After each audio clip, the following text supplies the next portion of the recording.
Good evening and welcome to tonight's shiur. It's a Thursday evening of Parshas Devorim, Shabbos Chazoin, and we have a number of shiurim. I may leave a little bit early because we have the siyum in the yeshiva in Kingsley Way, just across the street in the Beis Chabad of Hampstead Garden suburb. So let's go into our shilas. So one is going back to last week, and that is last Shabbos was Shabbos Rosh Chodesh. And whenever I guess it's the same, whenever Erev Pesach is Shabbos, it would work out the same kvias. That's Rosh Chodesh Av works out to be on Shabbos.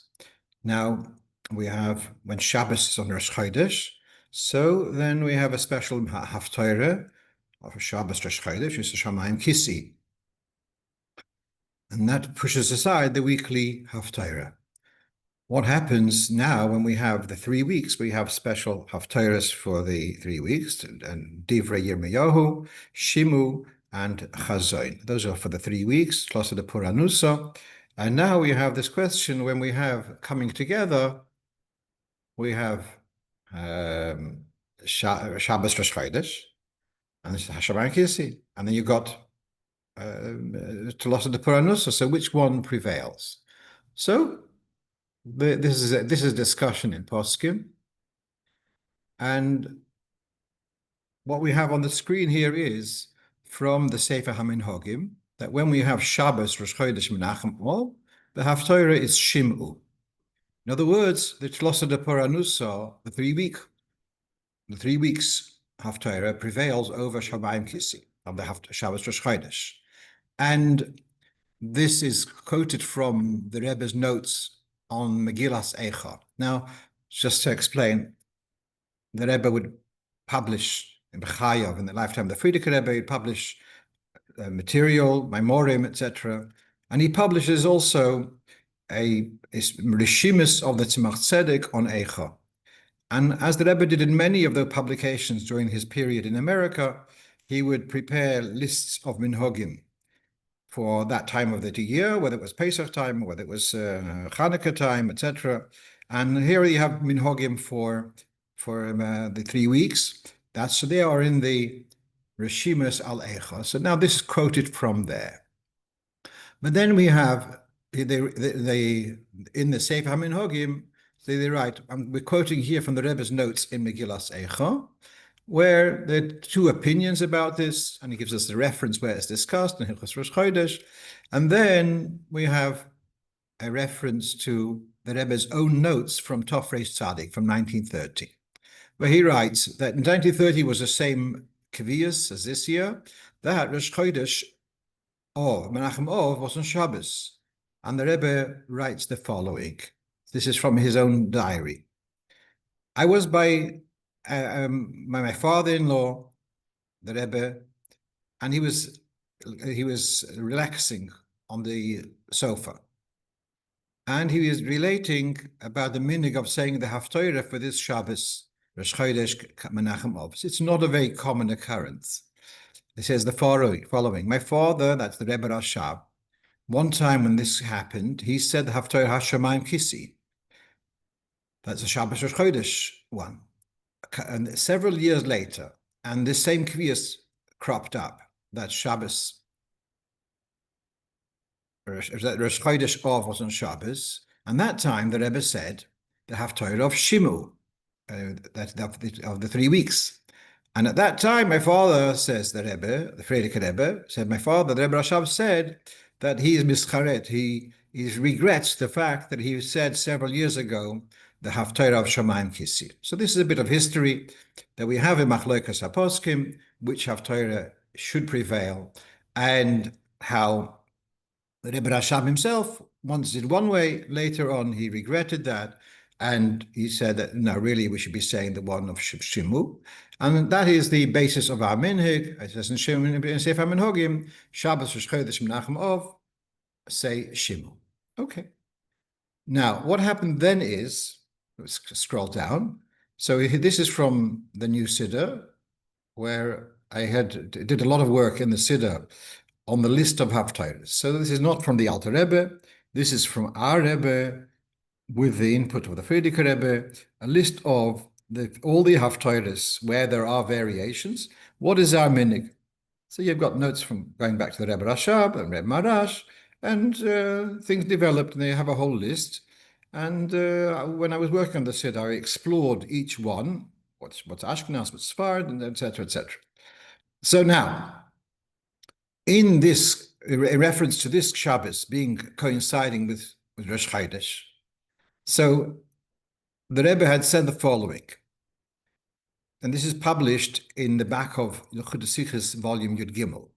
The Rebbe says the following: when you got Shabbos on the 30th of the month, and so the following day is also a Rosh Chodesh. So then you have a special Haftorah for Shabbos Rosh Chodesh.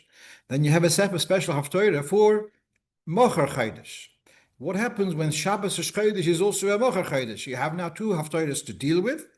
And so the minhag is, you say the Haftorah of Shabbos Rosh Chodesh, and for Mocher Chodesh, you say the first and last posuk of Mocher Chodesh. So we have this idea that there's the main Haftorah, and the second Haftorah is also given its place by saying the first and last posuk. Now the Rebbe imports from Shabbos Rosh Chodesh, Mocher Chodesh, and he says we'll do the same thing over here. That when you've got Shabbos Rosh Chodesh, so we'll do the main one will be Shimu, which is for the Tosed Paranuso, but we'll also do the first and last posuk in the Hashamayim Kissi. So this is a development. So again, before there were the two options, either one or the other, and then the psak or the tradition was one to say Shimu, and at a later stage, the Rebbe introduces to say to add the first and last psukim of Shabbos Rosh Chodesh. And there's a discussion here whether it is a good parallel, not a good parallel, but meanwhile, that's what, and this is I quoted in the Siddur. So then I got last week, two separate people sent me messages. How come I did not mention the Sikha from Tov Shin Mem Beis? Va'era Tov Shin Mem Beis. You know why I didn't mention the Sikha from Tov Shin Mem Beis? The simple answer is because I didn't know about it. But now, so I want to share that with you.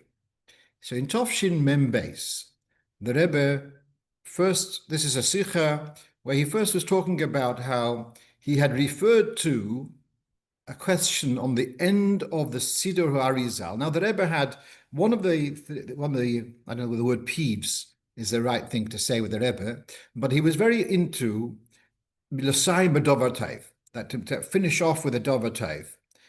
And actually, when it came to the Siyum Hashas of the Yerushalmi, the Rebbe made a lot of effort that they should add the end of Yerushalmi is not in a dover tov, that they should learn the Mishnayos to finish the Masechta Mishnayos. There should be Messiah b'dover tov, and the whole story about that. I'm not coming back.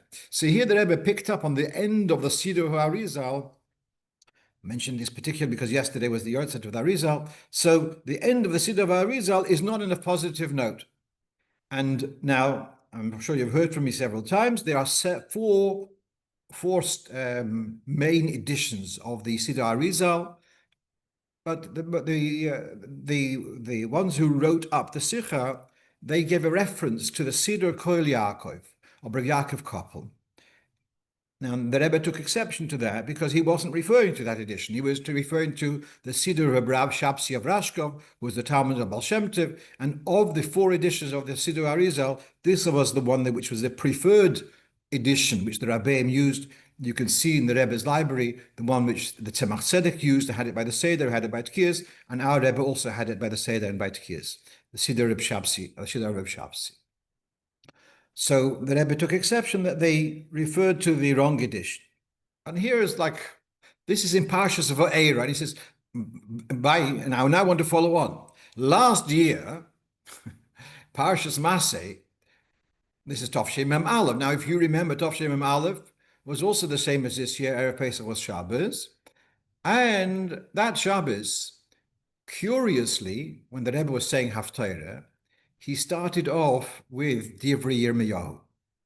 He started off with the previous week's Haftorah, and then Rabbi Groner went over to the Rebbe and he said that this week we are doing actually the second one, it's Shimu. And the Rebbe went on to Shimu, and this... Now, then the Rebbe says, at the time the Rebbe in the Farbrengen spoke about this, should we call slip up, but then here, 4 months later, 5 months later, the Rebbe says, I saw that there was written up a report that I had said also the first and last posuk of Shabbos Rosh Chodesh. And he says, Loi hoyu dvorim me'olam. It's not true. I did not say those words. And he continues. I don't have it all on the screen. The Rebbe says, there are people and plenty of people who were there. You can't, make up a story, which, there's so many witnesses. I didn't say it. So now this is the Grace Akasha, that although in Chelik Yud Gimel, the Rebbe, we have this thing, the Rebbe says to add the 2 psukim, which actually becomes actually 4 psukim because the last pasuk is a negative one, so we repeat Hashivein, or whatever it is. So, I mixed up, never mind. So, but then the Rebbe in Tafshin Mem Aleph Mem Beis doesn't say the 2 extra psukim. So I should have, first of all, I should have noted that in the Siddur, and then it also becomes more important, what's the question, what's the practical thing? Do we follow one or the other? Do we say the extra 2 psukim as we have a Mugadi Kesicha, or do we not? Because in Tafshin Mem Aleph, the Rebbe didn't say the extra 2 psukim. Yeah, so this is a serious question, yeah. So, someone sent me a fascinating article by a Talmud Chochem in Eretz Yisrael by the name of Rabbi Mendel writes, and there's a volume which I've mentioned in the past called Halocho Menachem, which is exploring from halacha perspective the Rebbe's and recording the Rebbe's minhagim, and whenever there's something which is to be explained from halacha's sources, they add sources, suggestions. It's not as if they're saying it definitively. But meanwhile, he's observing several inyonim, which the Rebbe which the Rebbe introduced as chidushim, and he did it once or twice, and the third time he desisted. And he's suggesting, and he shows a few examples, and so he's suggesting that the Rebbe was deliberately doing this because if we do something 3 times, it becomes like a neder. So the Rebbe would do it twice, but the third time he would change, not do it. Now, those who remember, Tafshin Lamed Beis and Lamed Gimel, I believe, the Rebbe published Likutei Sichos every week, and and then they stopped a year. There was no Likutei Sichos being published on a weekly basis. Then another 2 years, and then it stopped again. Then it came to actually Lamed Ches. The Rebbe had originally planned not to publish a Sikh every week, and then because of the Rebbe's health condition, what happened on Shmini Atzeres, and so the Rebbe continued publishing on a weekly basis. He asked for the Sikha, but he's showing several inyonim which the Rebbe did introduce as a chiddush, and yet he didn't want to do it 3 times in succession, which he's suggesting that's the explanation over here. Whereas there had been a couple of times before the Rebbe had added the 2 psukim from Shabbos Rosh Chodesh, but the third time it came around, he desisted. Now, this also adds, I wrote to Rabbi Reitzes, a bit correspondence with him, that I see something very similar. Now, Tofshin Lamed Hey, the Rebbe had Yortzeit, Vov Tishri for his mother, and there was a chosen there, so there's no Tachanun. Now, during Sesame Tshuva, you also say Avinu Malkeinu. And the Rebbe said, he didn't say Avinu Malkeinu. He says, you don't say Tachanun, don't say Avinu Malkeinu. Now, in the Alter Rebbe's Shulchan Aruch, it says the opposite, because in minhag Ashkenaz, there's a kind of a 2-tier. There's 2 tiers for omission of Tachanun. There's days when you don't say Tachanun, you still say Lamnatseach, Avinu Malkeinu, and Kel Erech Apayim. That's in Ashkenaz. In Sefard, it's all one thing. So in Tofshin Lamed Hey, the Rebbe didn't say Avinu Malkeinu and explained it by the Farbrengen. And as a result, you look in Chabad Siddur until Hashem, it'll say, when no Tachanun, you don't say Kel Erech Apayim, you don't say Avinu Malkeinu. So in my Siddur, I wrote that there's a few years later, there was a chosen, and they didn't say Tachanun, and the Rebbe said, but you have to say Avin Malkeinu. So there was inconsistency there. But this now can be explained that the Rebbe, although he's mechadish something, but he doesn't want to necessarily push it, categorically. It'll be a couple of times, then perhaps one time it'll change. It left it a little bit open. That seems to be a certain style. Fine. So that's as much as I have to say about the Haftorah. So we have here Mugadik Asicha. To add the psukim, we have then once Tavshim Aleph, where he doesn't say the two psukim. That's okay. Still we'll follow the Mugadik Asicha. Right, let's go on. I apologize if I'm getting a bit too technical, but you can relax. It's okay. That's what it is. We're a little bit of Yeshiv Hadas. And now here's the following question. Also not Nageya in the immediate, and hopefully never be Nageya again, because it's about fast days when Selichos is said. So Shiva B'Tammuz has passed, and we say Selichos on the fast days, and the Selichos are incorporated in Tachanun. So we say Tachanun, Nefilas Apayim, Hashamnu, Yirgimul Midas Rachmim, Nefilas Apayim. And if it's a Monday and Thursday, we say the whole Vuhurachum, and then just before Avinu Malkeinu, we'll go over to Selichos and come back. Right. So what happens though is that you open up the Selichos. Now you can see it on the screen. You open up the Selichos, and it says to say Slachnono Keil Melech Yoshev or Keil Erech Apayim, and then to say you'd go in Midas, and then to say Slachnono, and then you go on to the Selichos, which is for that day. But what happens normally? We don't start Selichos with Slachlono or the Yirgil Mitzrachmim, because we just said Yirgil Mitzrachmim in Tachanun. So we start off whether it's Dirshu, whether it is whatever it may be, the appropriate beginning for that fast day. So that's now. But what happens if there's a chosen and you're not saying Tachanun? So the reason why you're not saying Yirgil Mitzrachmim, because you just said it, but here there's a chosen, so you didn't say it. So then you should start Yirgil Mitzrachmim at the beginning of Selichos. So that instruction is actually written in the annotated Siddur, that on a day when, if Selichos is being said when there is a Baal Simcha and therefore Tachanun not being said, so Selichos will start off with Yirgil Mitzrachmim. And it also says to start with Slach Lonu. So now, during the last days before Rosh Hashanah, we say Selichos before davening, early morning. Der Welt says Selichos during Aseres Tshuva, every day.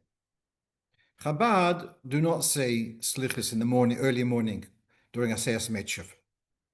But Shem Medalya is a fast day, so like the other fast days, Shivas B'Tammuz and Asar B'Teves and Tanis Esther. So at Shem Gedalya also we're going to say we have Selichos.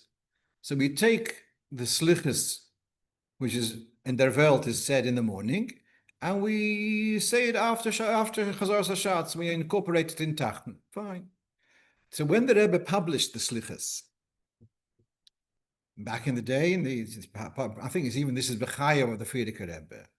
It didn't publish the actual Selichos, that was published later, but he published a Seder for the Selichos. Meanwhile, so here's the Rebbe's comments. This Seder is when Selichos is said not in the order of Tefillah, but if you're saying Selichos after Shemoneh Esrei and Nefilas Apayim, then don't start off Selichos with Ashrei. Why not? Because it's been said you've said Ashrei in davening. Then he says you don't say Kaddish because you don't need to say Kaddish. It's not the beginning of davening. Selichos starts with Ashrei and Kaddish because it's like the beginning of a session of davening. Here it's the middle of davening. Don't say Lecho Hashem Atzdoko and Shemei Atfilo, that collection of psukim. Why? Because they are in Ha'orah 2. He says because they are nitaknu keneged psukei de zimra. that those collections of psukim at the beginning of Selichos, they are corresponding to Psukei de Zimra. And Yud Gimel Midas Harachamim is like the Shmoina Esra. That's how it says in the Levush. Now, if you're looking at Ha'ara too, the Rebbe is saying, but here you already said Psukei de Zimra, so there's no need to say all of those psukim at the beginning of Selichos and Tzem Gedalia when you already said Psukei de Zimra.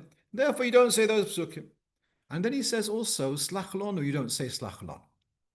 And that seems to be in Ha'ara too, because it's already been said in Psukei de Zimra. And then he says, you don't say Kelech HaPaim in Ha'ara 1, because you already said in Shmones, in Seder HaTfilah. Meanwhile, what's the problem here? The Rebbe is saying here in this, what's been highlighted in the yellow, that Slach Lonu is not said, and Ha'ara 2 tells us it's because it's Psukei de Zimra. So now here's the question. You published in the annotated Siddur that when you say Selichos during davening on a fast day, and there is a chosin present, and therefore you're starting off with Yud Gimel Sarachmim, you said you should say Slach Lonu. But here the Rebbe is saying, ostensibly, that Slach Lonu is got to do with Psukei de Zimra.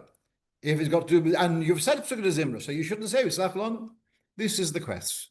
Yeah? So I spent some time looking into this. I'm not totally confident with my answers, but this is the question.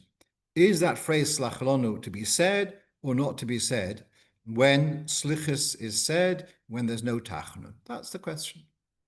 And just to make clear, there's two paragraphs starting with Slach Lonu. One is Slach Lonu Avinu, and then finishes off Kirabu Avineinu. And the second one is it's two separate nuschos. One is said before, one said after. This is a question. So first of all, this is amazing what we have, the treasures which the Rebbe gave us.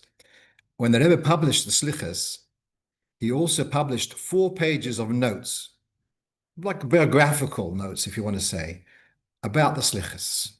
And on that paragraph, Slach Lonu Avinu, Kirabu Avineinu, the Rebbe writes, Nimtzo b'tchilas kol ha-Selichos, gam bahab, kahakdoma lekel erech. So here the Rebbe is laying down clearly that paragraph of Slach Lonu, is an introduction to the Yod Gimel Midas and to Kel Erech HaPayim. And therefore, it makes sense. If you're saying Kel Erech HaPayim, you should say the introduction. Yeah. That's one point. Another point which I want to say is that the Rebbe did say, that's clear that on Sem Gedalia, he says to leave it out. But let's take a look on the screen on Sem Gedalia. So Slach Lonu is there, you can see on the screen, and then there's a long poem which starts off Oz Terem Nimtoch. It's a long, they said of Aleph base, followed by Kial Rechamecho Rabim, only then do you come to Kel Erech HaPayim. And so there the Rebbe said not to say Slach Lonu. I don't know whether that should be the same when Slach Lonu is immediately before the Kel Melech, Kel Erech HaPayim. I'm struggling with to say that Slach Lonu is connected to Psukei de Zimra. It's not a posuk anywhere. And so I'm struggling with that. And the Poyol, it seems more correct that Slach Lonu should be said at the beginning of the Selichos, as the Rebbe says in the other note, that Slach Lonu is instituted as an intro to the Yud Gimel Mitzvah, to Kel Erech HaPayim and Yud Gimel Mitzvah. I have more to say about this, but I don't want to get too technical. And again, if someone is particularly interested, I spent some time writing it up today, and I'm happy to share it with you by email. Let's move on to our next point. So, okay. So the next point, number 3, is there's a Gemara about a person selling a property. So this is the Gemara, it's in Kiddushin Daf Nun Tes, and here's a story. Rav Gidol was trying to purchase a plot of land. And then Reb Abba went and bought that plot of land. So Rav Gidol went and complained to Reb Zera. Reb Zera then went and passed on the complaint to Reb Yitzchok Nafcha. Reb Yitzchok Nafcha says, let's wait until Yom Tov, and Rav Gidol will come for Yom Tov. It looks like this is all happening in Bovel. You may know that there's an idea of visiting your Rebbe on Yom Tov. And so it looks like in Bovel itself, Rav Gidol would make his way to Reb Yitzchok Nafcha. I'm presuming that it's in Bovel. Might be Rav Zeda emigrated. I don't know. At any rate, so Reb Yitzchok Nafcha says, wait until Rav Gidol comes for Yom Tov. And indeed, Rav Gidol comes to Rav Yitzchok Nafcha on Yom Tov, and Rav Yitzchok Nafcha, the Rebbe, says to him, tell me, if someone uses a famous Lashon, Oni Mahapich Becharara, there's a poor man who's struggling to pick up a loaf of bread. And he's got his hand is hovering over the piece of bread, and someone snatches out from under his hand. What's the status of that fellow who snatches it away? So Rav Gidol says he's a Russian. Oh, if that's the case, how come you, whatever the word is, you took away the property which you knew that Rav Ava, well, Rav Ava was trying to buy the property and you bought it. So he says, I actually did not know. I didn't know that Rav Ava was trying to buy it. So then Rav Yitzchok Nafcha says, okay, sorry, so he says, I'm not going to sell it to him because this is the first plot of land which I've bought, and it's not a good simon to sell it off. But if you want, he can have it as a gift. So this is what happened. Rav Gidol did not use the plot of land because it says I don't want to have a gift. Reb Abba didn't use the land because Reb Gidol had tried to buy it. And so neither Rav Gidol nor Reb Abba used the land, and it was left derelict, whatever. And it was referred to as Aro de Rabbanon. You had this plot of land which was left unused, and it was known as the land of the Rabbanim. The two Rabbanim, each one didn't want to use it. This one didn't want to have a gift, and this one didn't want to use it because something immoral had happened, and so it was left alone. So meanwhile, you see here that there's something about not selling the first land which you buy. So someone asked me, he's in a position to buy a property, but he's concerned if the time comes about reselling it. So I felt that this is more about buying a plot of land to develop. He's buying it just for savings. I'm not so sure. So there is something about this not selling the first land you buy, but I don't think it's so much talking about a house where you buy to live or even for savings. It's more, I think, more as for industry or development. Meanwhile, I just want to share with you, we have this idea of soine matonos yichya. That's what he says. One who is a posuk, one who detests gifts will live long. So there's a word of the Midrash Magid. Why soine matonos yichya? It says the following: the reason why the neshama comes to this world, the neshama before was basking in Hashem's glory.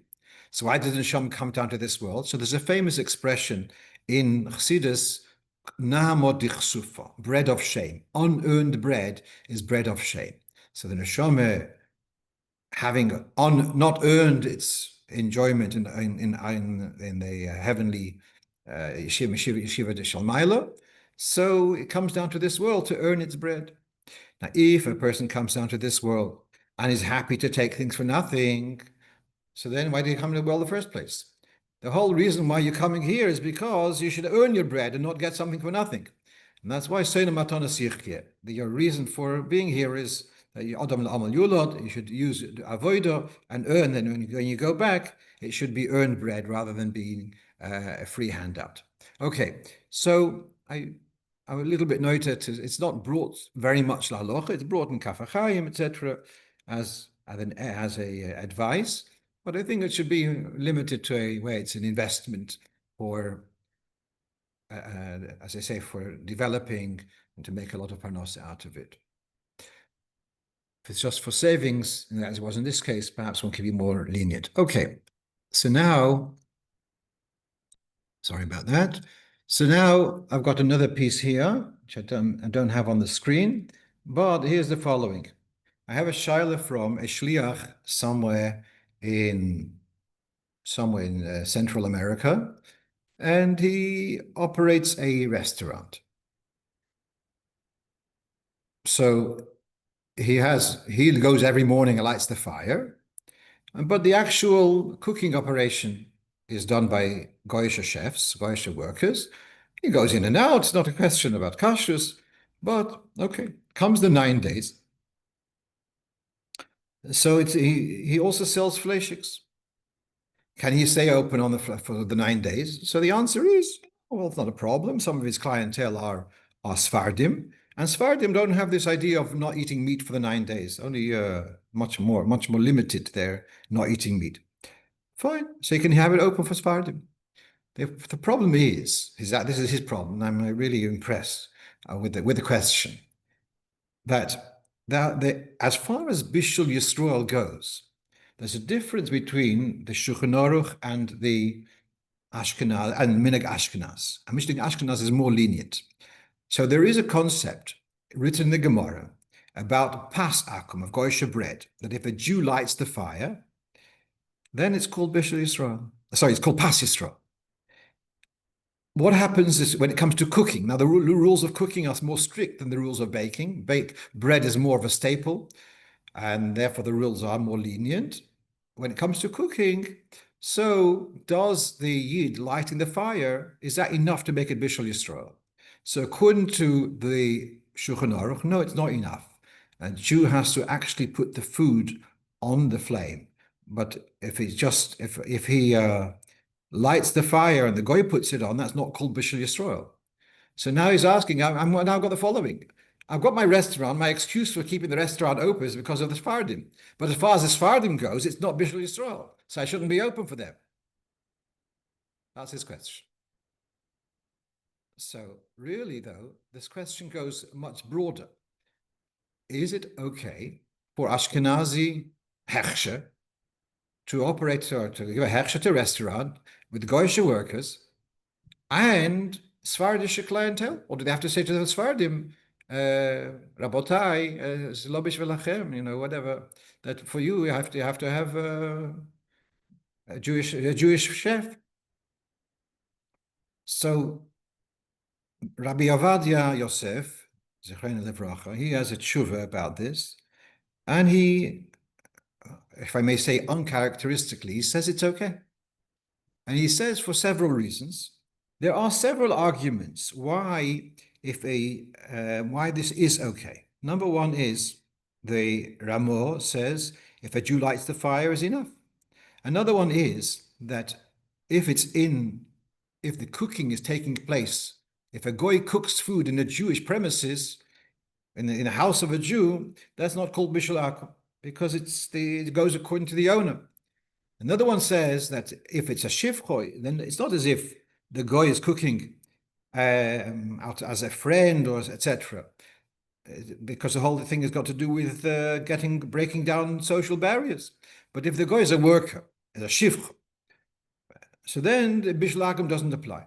So the Mechaber, the Rishuch, Rabbi Yosef Kar is machmir on all of these points. But Rabbi Avadia says, we've got 3 points. Each one of them is a heter, and each one of them, the Shulchan Aruch says no. But when the 3 points come together, it's okay. It's multiple arguments to make it to lekula, and that's enough. So here Rabbi Avadia says it's okay for a Ashkenazi hechsher. So it's okay for Sephardi to eat at a Ashkenazi hechsher, even though there's a goyish chef. So that's why I told him that it's okay to keep the restaurant open, because even for Sefardim, this food is kosher and they're allowed to eat meat. And of course, the other cheshbon is that if the restaurant would be closed or not having meat, then there's McDonald's down the road, and your customers, who, if there's not a attractive menu in the kosher place, they may choose, very likely to choose non-kosher, and that's an argument to remain open even. And that really brings to another question: is it okay to leave a restaurant open on a fast day?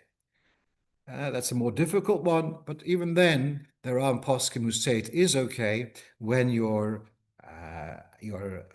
guess is that will have clients who otherwise will eat treif.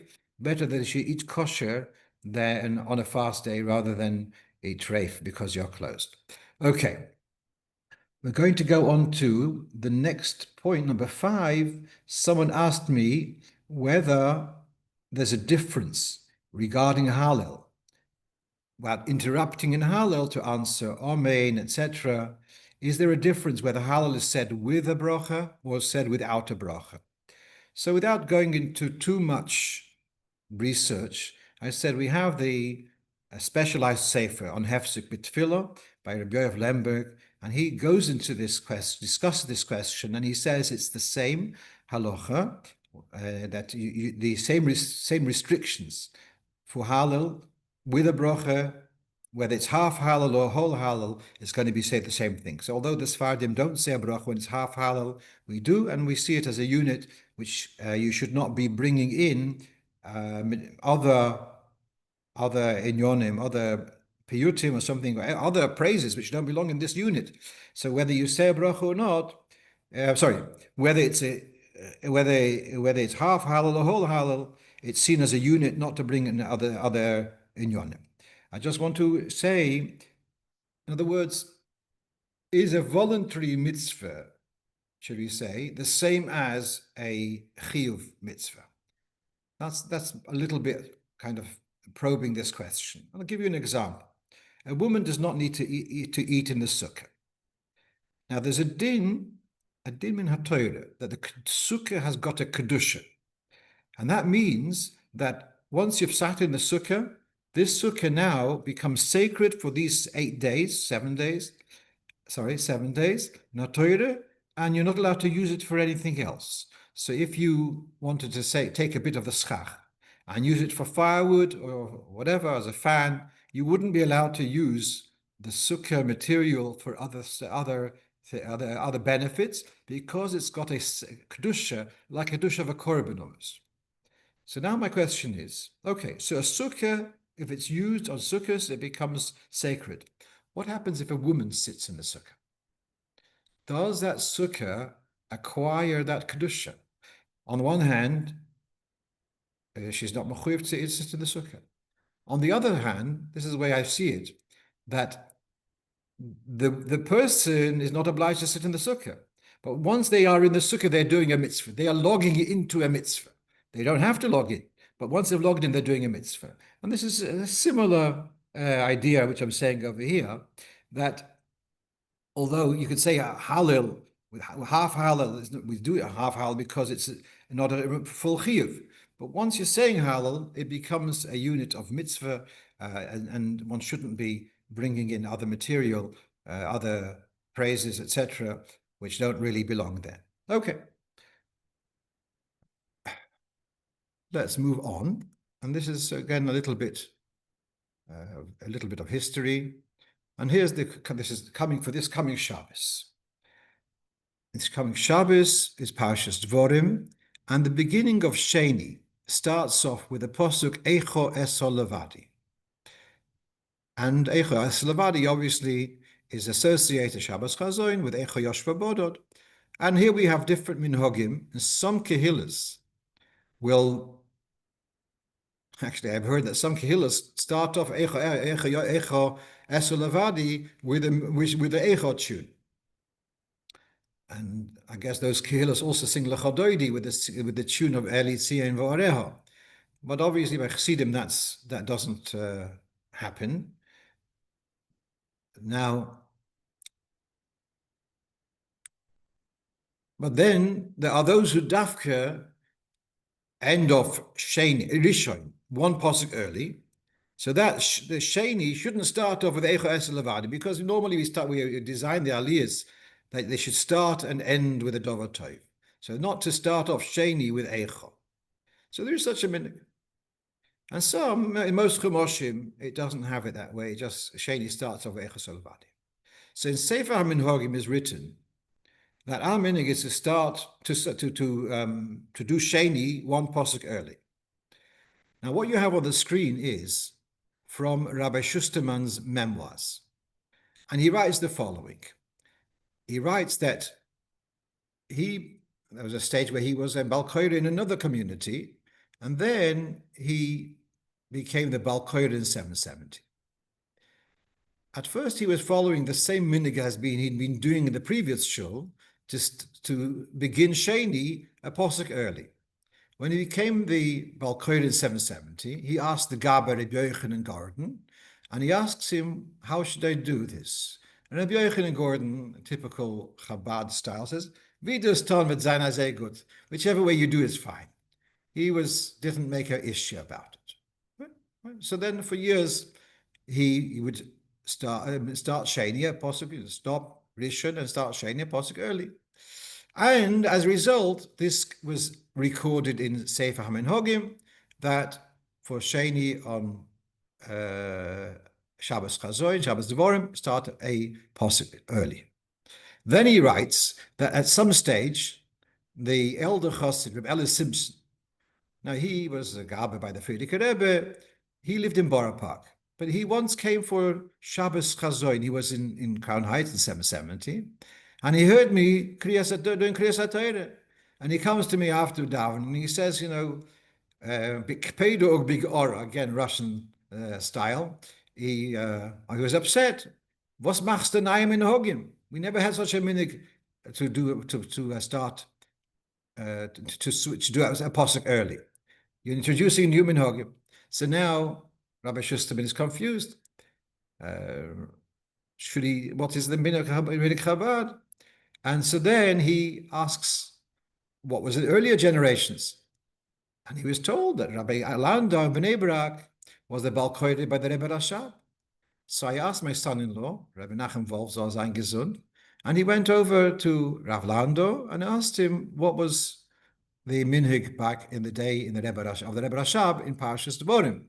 So Rav Landau writes to him in response to your query, there were no changes by the Rabbeim, and would start the Sheni with Eicho Esel Levadi without any changes.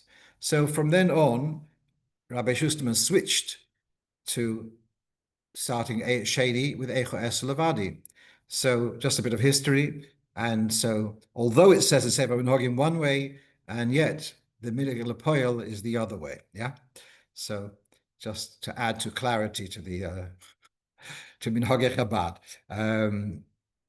I want to just also add that I saw a note of the Rebbe in a letter in connection to Hey Ov, which is the Yortz of the Arizal, and the Rebbe in the heading, he calls it Parshas Eicha Esel Levadi, and he says that the Eicha Esel Levadi of Moshe Rabbeinu's saying, how can I handle all of this alone? This is a tikkun to remedy the Eicha Yoshva Bodod. So the Rebbe, the Moshe Rabbeinu saying, how can I bear all of this on my own? Is a tikkun for Eicha Yoshva Bodod. And he doesn't say much more pshat about this, but I think what he's saying is that the Rebbe might be saying, how can I manage all of this on my own? But yet Moshe Rabbeinu did manage it on his own. And when there wasn't, when the Be'er went out of, because of Miriam passed away, came back because of Moshe, and the Ananim again, etc. And the Rebbe is providing, even though he may be reluctant about this to take all of that responsibility, but the Rebbe does carry Levadoi, and the Rebbe gives him the koyach to be able to deliver and to bring about whatever the Klal Yisrael need. Right. So that was the point. That was point 6. Point 7. Someone asked me yesterday, was it 2 days ago, and they asked about a particular minhag which they had been doing for many years, and they wanted to change that minhag. And so there's a concept of Haftorah Nedorim, and I was ready to do it for them, but I was then now thinking about, sometimes you hear Haftorah Nedorim, you need to have a Pesach. A Pesach means, if you would have realized would you ever have made this neder? And the person says, no, I wouldn't have made the neder. And then, okay, so on that basis you can be matir neder. Sometimes they say, no, actually, I was quite happy to do it then, and I'm happy then. But for now on, I want to change. So there's another way of undoing a neder, and that's with charata, with remorse, regret. So now so this is just like some clarity. When does Haftorah Nedorim call for finding a Pesach? Had you known, and when is it not necessary? So this is from a specialist sefer called Kol Nidre, and he writes, you can see the second paragraph, there's 2 ways of of annulling a vow. One is charata, and that is the person is regretting from now for having made the vow. And then there's a Pesach. Pesach is that had he realized at the time the situation which he has now, which he wouldn't have made the vow. And therefore, it's as if it was a mistake. The difference between these 2 forms is whether the annulment is only from now onwards, or also whether it works retroactively. When it's with a Pesach, then the annulment of the vow is effective retroactively, whereas if it is without a Pesach, just remorse, so then it's for this moment onwards, but that doesn't work retroactively. And just go back a few lines on the screen, where does this whole idea of Haftorah Nedorim? Now, there's a famous line in the Mishnah, I think it's in Chagiga, Heter Nedorim Poirchim Ba'avir. The annulment of vows is something which is fluttering in the air. It doesn't really have strong substance in the Torah to rely upon. And it says in the Gemara, but where do we get it from? Lo yachel devorei. He should not, make his word mundane. Lo you gave your word, honor your word. So now, Chazal say, lo yachel devorei, independently, unilaterally, you should not undo your words. But you cannot forgive yourself. You made a vow, you have to honor it. But others are allowed to forgive you or to allow it to waive it for you. And that's the idea of Haftorah Nedorim, of going to a Chacham, or usually we do it with a Bezdin of 3 people, to annul a vow, and that's the basis of it, that a person should themselves keep their word, but they are able to get annulment from others. What else do we have now? The last 2 points I have here, I'm going to close the window and just go back to, so we have a couple of feedbacks. One is that last week I shared with you the question about Chazoras Hashatz. I was wondering what's the need for Chazoras Hashatz, just to be Motzei She'enei Boki, and I showed something on the screen from the Siddur Shalom, quoting from the Ramak, and it was really very much Kabbalah language. And so someone sends me explaining that, that's about Yichudim, very much in Kabbalah. So someone sends me from one of the volumes of the late Rabbi Jonathan Sachs talks. I don't know which volume, but he has a very interesting approach to this. And he says in the Gemara there's 2 opinions what is the basis of our daily tefillos. One is tefillos always tiknum, that Shachris Avram, Vayashkem Avram Babeker, Minchos Yitzchok, Vayetze Yitzchok Losuach Vasod Lefnois Orev, and Yaakov Vayivka Bamokem V'Yolem Shom. So it's the Shachris Mincha Ma'ariv corresponds to Avram, Yitzchok, and Yaakov. They pray these. Then the Gemara says another opinion that the tefillos is connected to medium tiknum. They are instituted for Tomer Shel Shachar and Tomer Shel Ben Arbaim, and then Ma'ariv is corresponding to the leftovers of the karbonos, which weren't consumed of the fire during the day, were consumed during the night. And because of this, tefillas arvis reshus, because the fact that you have leftovers is not an imperative, and therefore tefillas arvis is considered not a chiyuv. So we have here two sources. One is in the ovis and one is in the korbanos. So Rabbi Sachs's suggestion here is that the tefillah of the ovis is a personal tefillah. The tefillah of the korban tomid is a communal offering, and therefore we've got two forms of prayer. We've got the personal prayer, and then we've got the communal prayer. And then he finishes off that nowadays we have both. We have the individual Shemona Esrei, which is the quiet Shemona Esrei, that's corresponding more to the Tefillas Kenegas Ovos. Then we've got the Chazor Sashatz, which is a communal Tefillah. And it does relate to what I said last week, that the Chazor Sashatz is not just to be Motzis She'ena Boki, it's to elevate the Tefillah becomes a more powerful Tefillah when it is the whole Tzibur, which are kind of being voiced through the Chazan. So it's a tefillah on behalf of everyone. I just want to throw in that this also reminded me of a sikha, probably from Tov Shin Lamed Hey, because I remember reading it, I think, last year, and the sikhas which are being published currently, and the Rebbe said the ikir tefillah is betzibur. Haraya to this is because tefillas can get karbonos tiknum. And karbonos, we're talking about korban tomid, is a korban tzibur. Therefore, the primary source for tefillah is tefillah b'tzibur, because it's karbonos tzibur. One last, also another feedback. So last week I had, if you remember, the discussion about opening cans and opening cartons on Shabbos, about creating a new opening. I also mentioned in passing about opening bottles and how opening bottles per se is not the problem. There's a discussion, I don't remember how much I discussed, about twisting off bottle caps, where there's a ring which remains, breaks off, and there's a lot of discussion in contemporary poskim.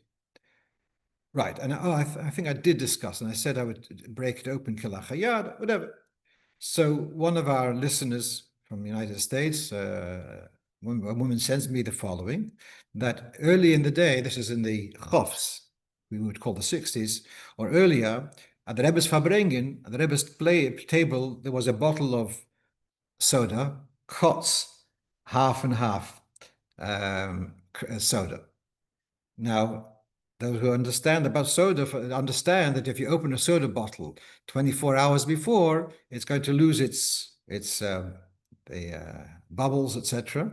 And so you normally open it just before use. And so the bottle was opened just before use, and it was used on Shabbos. And I think I mentioned this before, and I've heard this numerous times by the Rebbe. They did open these rings. So the Rebbe Shlomo Zalman in Eibach sees it as a deraisa, a shash deraisa. And I want to also say that I started looking on Google, whatever, trying to understand. So Shlomo Zalman claims like this, that the metal caps are different to the plastic caps. The plastic caps, they already have threading from when they're made into the mold, they are made with threading. The metal caps, they are put on the bottle just as a straight sleeve. On the bottle, they are pressed and the thread is made as it is on the bottle. And then, as it's on the bottle, also the bottom of the sleeve is crunched, so to speak, to create that ring. And then you break it off.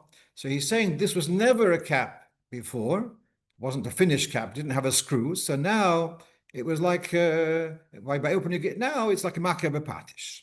And so Reb Shlomo Zalman is really very concerned about this. And on the other side of the globe, the Debretziner of the Be'er Moshe, he writes he doesn't see any problem with it. So it's interesting from one extreme to the other. So that's whereas with the plastic covers, plastic lids, there's not such an issue to break them open them on Shabbos. With the metal ones, so the Israeli poskim are very conscientious about this.